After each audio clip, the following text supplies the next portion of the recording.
Salam. Dövlət İmtahan Mərkəzinin 20 sınaq test toplusunun 13-cü sınağına baxırıq.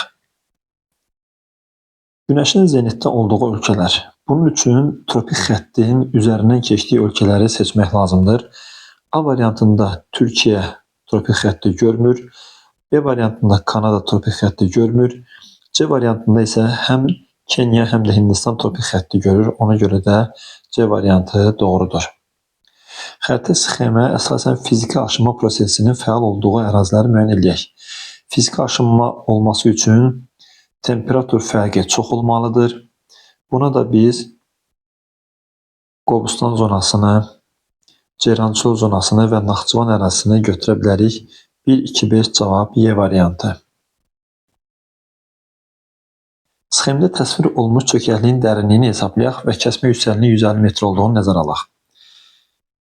Çökəkliyin dərinliyi tapmaq üçün onun kənar horizontalı tapılmalıdır. Daha sonra kənar horizontalından çökəkliyin dibi çıxılıb dərinliyi hesablanacaq. Kənar horizontal tapmaq üçün öncə daxili horizontal tapılmalıdır. Və daxili horizontalın tapılma qaydası belədir. Çökəklikdə daxili horizontal çökəkliyin dibindən böyük olub, kəsmə yüksəlinə qalxısı bölünən ilk horizontaldır. Yəni burada 850-dən böyük olub 150-yə qalxısı bölünən ilk rəqəm 900-dür. Və 2 dənə kəsmə yüksəkliyi var. Hərəsi 150 metrdən olacaq 300 metr. 900-ün üstünə 300 gəlsək, kənar horizontal olacaq 1200 metr. 1200-dən də 850-sini çıxsaq, cavabımız olacaq 350 metr C variantı. Aid olduğu materikin ucqar şimal nöqtəsinin yerləşdiyi ölkələri müvafiq olaraq müəyyən edək. Kanada, Şimali Amerikanın ucqar şimal nöqtəsinin olduğu ölkədir. Tunis, Afrikanın ucqar şimal nöqtəsinin ərazisində olduğu ölkədir. Rusiya, Avrasiya materikinin ucqar şimal nöqtəsinin olduğu ölkədir. Kolumbiya, Cənubi Amerikanın ucqar şimal nöqtəsinin olduğu ölkədir. Cavab A variantı. Respublikamızda hava limanlarının fəaliyyət göstərdiyi şəhərlər.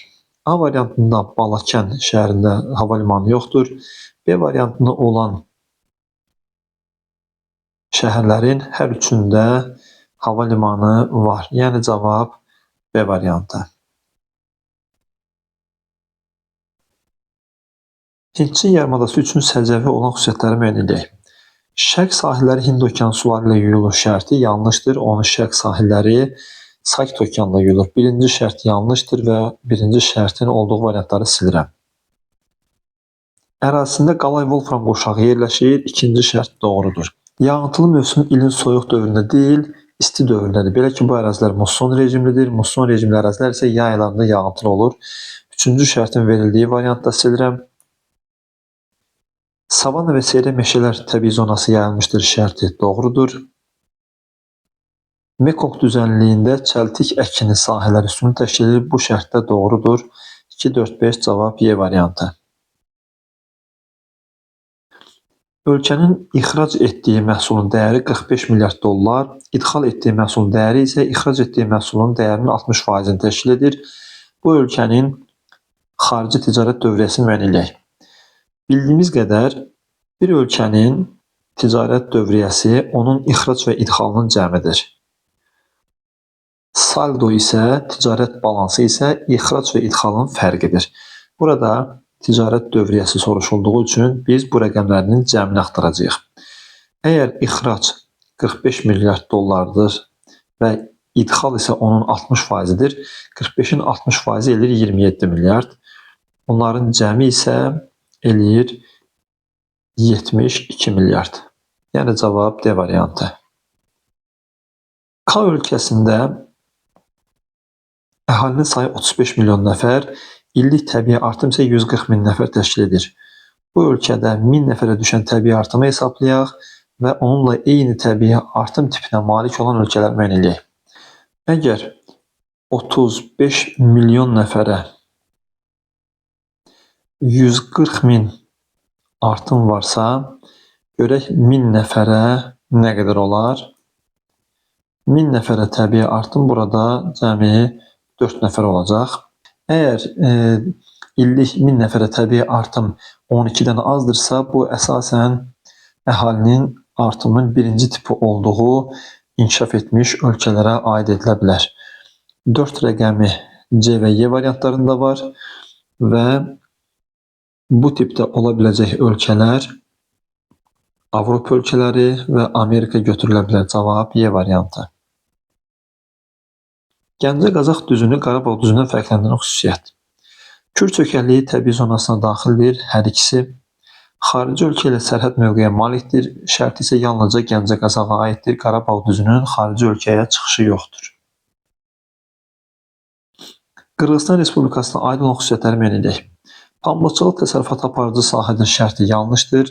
Belə ki, Qırğızstan Mərkəzi Asiyanın dağlıq ölkəsidir. Pambıqçılıq isə əsasən Özbəkistan və Türkmənistan ərazilərindədir. Birinci şərt yanlışdır, birinci şərti götürmürük. Əhalisi əsasən Türk dil qrupunun Qıpçaq qoluna mənsubdur şərti doğrudur. İkinci şərtin olmadığı variantda silirəm. Xəzər dənizi sahilində neft və təbii qaz hasil olunur şərti yanlışdır. Belə ki, Qırğızstanın Xəzər dənizinə çıxışı yoxdur. Üçüncü şərtdə silirəm. Sahəsinə görə ən böyük Türk dövləti ilə sərhədə malikdir şərti, yəni Qazaxıstanla həmsərhəddir şərti doğrudur. Əkin sahələrinin suvarılmasında Qaraqum kanalından istifadə olunur şərti yanlışdır. Belə ki, Qaraqum kanalı Türkmənistan ərazisindədir. Ərazisində dağlıq relyef üstünlüyü təşkil edir şərti isə doğrudur. Cavab C variantı. Xəritə sxemində işarələnmiş ərazilərdə yayılmış iqlim yarımtipi. Azərbaycanın iqlim tipləri xəritəsinə baxsaq, verilən ərazilərin 3 rəqəmi ilə qeyd olunduğu, yəni qışı quraq keçən mülayim isti iqlim olduğu görülər. Yəni qışı quraq keçən mülayim isti iqlim cavab D variantı. Kiçik Qafqaz təbii vilayətində yerləşən su anbarlarını müəyyən edək. Arpaçay Naxçıvandadır, Şəmkir Kürdağrı çökəkliyindədir, Ceyranbatan Böyük Qafqazdadır, Sərsəng və Suqovuşan isə Kiçik Qafqazdadır. Cavab C variantı. Respublikamızda yaşayan azsaylı xalqların aid olduğu dil ailələrini müəyyən edək. Avarlar Qafqaz dil ailəsinə mənsubdur. Yəhudilər Samihami dil qrupunun olduğu Afro-Asiya dil ailəsinə aiddir. Kürdlər isə Hind-Avropa dil ailəsinin Fars dil qrupuna aiddir. Deməli, cavab A variantı. Əkinçiliyin daha çox suvarma və dəmiyə şəraitində inkişaf etdiyi ölkələri müvafiq olaraq müəyyən edək. Kanada qütb ətrafı ərazi olduğuna görə dəmiyə olar. Rusiya qütb ətrafı olduğuna görə dəmiyə olar. Misir nisbətən isti ərazi olduğuna görə suvarma olar. Böyük Britaniya rütubətli ərazi olduğuna görə dəmiyə olar. İtaliya suvarılan torpaqlardır və Avstraliya İttifaqı da təbii ki suvarılan ərazidir.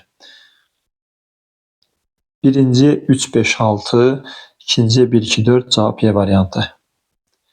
Doğru olmayan ifadələr müəyyən edək. Torpaq tipləri azonal amillərin təsiri ilə ekvatordan qütbə doğru dəyişir şərti yanlışdır. Belə ki, burada zonal olmalıydı. Birinci şərti götürürük. Birinci şərtin olmadığı variantları silirəm. Xəzər, Aral, Eyr və Çad gölləri dünyanın daxili axar sövzələridir. Bəli, bu göllərin dünya okeanına çıxışı yoxdur. Deməli, ikinci şərt yanlışdır. Pampa təbii zonası platformanın əyilmə zonasına uyğun gəlir. Doğru şərtdir və götürmürük. Torpaq və bitki örtüyü zonal təbii komponentlərdir. Şərti doğrudur, götürmürük. Talış dağlarında dağ tundra iqlim tipinə rast gəlinir şərti yanlışdır. Belə ki, Talış dağlarının hündürlüyü buna kifayət eləməz. Və Dekan yaylasında rütubətli ekvatorial meşələr təbii zonası deyil, savanna və seyrək meşələr zonası yayılmışdır. Cavab D variantı. Respublikamızda arıçılığın inkişaf etdirilməsi üçün daha əlverişli imkanlara malik olan ərazi təbii ki Qarabağ yaylasıdır. Qiymətli Subalq və Alp çəmənliklərinə görə. Digər variantlarda isə Subalq və ya Alp çəmənliyinin olduğu yerlər yoxdur. 8 saat quşağının orta meridianından 30 dərəcə şərqdə yerləşən coğrafi uzunluq üçün səciyyəvi xüsusiyyətləri müəyyən edək. Əvvəlcə söhbətin hansı coğrafi uzunluqdan getdiyini tapaq. 8 saat quşağının orta meridianı tapmaq üçün onu 15-ə vurarıq. Eləyər 120 və bu 120 dərəcə şərq uzunluğundan 30 dərəcə şərqə gəlsək, eləcək 150 dərəcə şərq uzunluğu. Deməli, söhbət 150 dərəcə şərq uzunluğuna gedəcək. Şimal, cənub və şərq yarımkürələrində yerləşir şərti doğrudur. Birinci şərtin verilmədiyi variantları silirəm. 140 dərəcə şərq uzunluğuna uyğun gəl şərti yanlışdır. İkinci şərtin verildiyi variantda silirəm. Yerli vaxtı Bakı şəhərinin yerli vaxtından irəlidədir şərti doğrudur. Belə ki, məntəqə nə qədər şərqdədirsə, onun yerli vaxtı o qədər irəlidədir. Üçüncü şərt də doğrudur. Sakit Okeanın şərqində keçir şərti yanlışdır. Belə ki, bu coğrafi uzunluq Sakit Okeanın qərbindədir. Yerli vaxtı 11 saat quşağının orta meridianının yerli vaxtından geridədir. 150 dərəcə şərq uzunluğu 10 saat quşağında olduğuna görə 11 saat quşağının yerli vaxtı bundan daha irəlidə olar. Yəni 5-ci şərt də doğrudur. Qərb yarımkürəsində yerləşir şərti isə yanlışdır. Belə ki, biz bunun şərq yarımkürəsində olduğunu artıq qeyd eləmişik. Cavab A variantı. Cədvələ əsasən doğru sıraları müəyyən edək. Düzən meşə landşaftı Talış dağlarında yox, Lənkəran ovalığında olar. Birinci şərt yanlışdır. Subalp çəmənliyi Qazax Qarabağ düzənliyində olmaz. Subalp çəmənliyi dağ landşaftıdır. İkinci şərt də yanlışdır. Nival landşaft Zaqatala Lahaçda var. Dağ çöl Qanıq Əyri çayda olmaz. Orada əsasən yarım səhra və quru çöl iqlim tipidir. Dördüncü şərt də yanlışdır. Alp çəmənliyi Qarabağ fiziki coğrafi rayonunda mövcuddur. Cavab B variantı. Akkumulyasiya prosesinin üstünlük təşkil etdiyi düzənliklər. Bu düzənliklər ovalıqlar olmalıdır. A variantında hər üç düzənlik yayladır. B variantında Meksika yayladır. C variantında Gviyana yayladır. D variantında verilən hər üç düzənlik ovalıqdır. Orinoco, Qərbi Sibir və Padan hər üçü ovalıqdır. Cavab D variantı. Y variantında isə Orta Sibir yayladır. Xəritə sxeminə əsasən müvafiq olaraq alunit, neft və xromit ehtiyatlarına malik olan əraziləri müəyyən edək. Alunit yatağı Zəylik Daşkəsəndədir. Neft yatağı Mollakənd Muradxanlı yataqlarına götürmək olar. Və xromit yatağı Kəlbəcərdədir. 3. Cavab C variantı. B nöqtəsində havanın temperaturu -2 dərəcədir. Kəsmə yüksəkliyi 1000 metr olarsa, A nöqtəsində havanın temperaturunu tapaq. Əgər B nöqtəsi zirvədədirsə və orada -2 dərəcə temperatur varsa, arada da 3 dənə kəsmə yüksəkliyi varsa, bu da 3000 metr deməkdir. 3000 metr hündürlüyün 18 dərəcə temperatur fərqi olduğunu bilirik. Belə ki, 1000 metrə 6 dərəcədirsə, 3000 metrə 18 olacaq. Mütləq hündürlük azaldıqca temperatur artmalıdır. -2-nin üstünə 18 gəlsək, olacaq müsbət 16 dərəcə. Yəni cavab B variantı. Uyğunluğu müəyyən edək. Divergent, yəni aralanma zonası, konvergent, yəni toqquşma zonası. Hekla vulkanı İslandiyada Orta Okean dağ silsiləsində divergent zonadadır. Birinciyə A. Pinatubo Filippin adalarında konvergentdədir. İkinciyə B. Vezuvi İtaliyada konvergentdədir. İkinciyə C. Bardamburqa İslandiyada divergentdədir. Birinciyə D. Və Reynir Şimali Amerikada konvergentdədir. İkinciyə Y. Cavab A variantı. Exolotdan göndərilən səs siqnalı 9 saniyədən sonra qəbul edilmişdir. Okeanın bu hissəsinin dərinliyini hesablayaq. Əgər səs siqnalının gedib qayıtması üçün 9 saniyə vaxt tələb olunursa, deməli bu səs siqnalı 4,5 saniyə gedib və 4,5 saniyə qayıdıb. 4,5 saniyəni də exolotun səs siqnalının sürətinə, yəni saniyədə 1500 metrə vursaq, cavabımız 6750 metr eləyəcək. 6750. Doğru ifadələri müəyyənləyək. Ant dağlarında dünyanın mis qurşağı yerləşir şərti doğrudur. Digər bir mis qurşağı Mərkəzi və Cənubi Amerikadadır. Yapon arxipelaqı il boyu yağıntı alır şərti yanlışdır. Belə ki, bu ərazi muson rejimli olduğuna görə yayda yağıntı alır. Qərbi Sibir ovalığı neft və təbii qaz ehtiyatı ilə zəngindir şərti doğrudur. Şimali Avropada iynəyapaqlı meşələr geniş yayılmışdır şərti doğrudur. Tayqa zonası.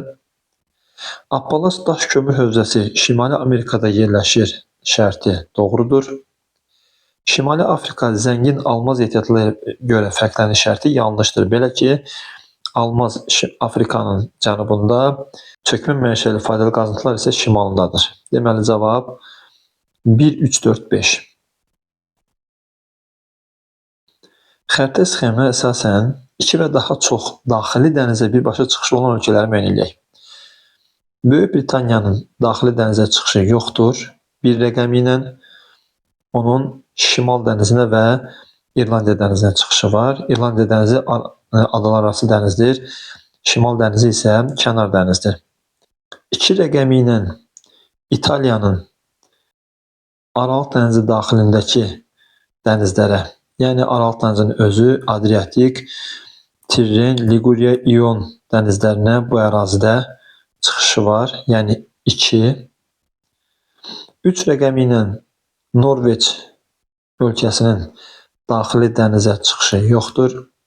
4 rəqəmi ilə Almaniyanın yalnızca Baltik dənizinə çıxışı var, digər hissə Şimal dənizi kənar dənizdir. 5 rəqəmi ilə Rusiyanın Ağdəniz kimi, Baltik dənizi kimi, Qara dəniz kimi, Azov dənizi kimi, Xəzər dənizi kimi daxili dənizlərə çıxışı var. 5. Və Türkiyə ətrafında 4 dənə daxili dənizə çıxışı var. Qara dəniz, Mərmərə dənizi, Egey dənizi və Aralıq dənizi. 2, 5, 6. İlsu, Qaragöl və Şirvan dövlət təbiət qoruqlarının yerləşdiyi inzibati rayonları müvafiq ardıcıllıqla müəyyən edək.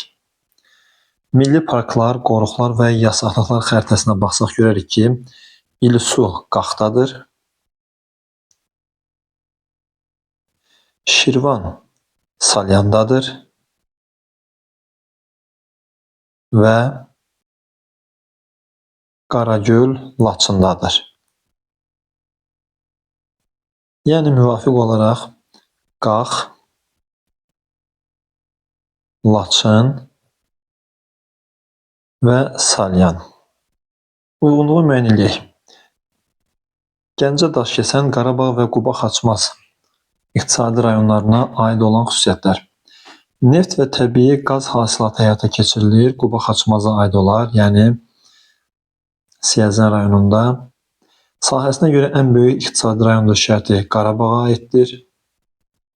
2 xarici ölkə ilə sərhəddədir şərti Gəncə, Daşkəsənə aiddir. Gürcüstan və Ermənistanla. Zəfər yolu çəkilmişdir Qarabağ iqtisadi rayonunda. Və tərəvəzçilik və tumlu meyvəçilik üzrə ixtisaslaşmışdır şərti Quba Xaçmaza aiddir. 1C, 2BD, 3AY.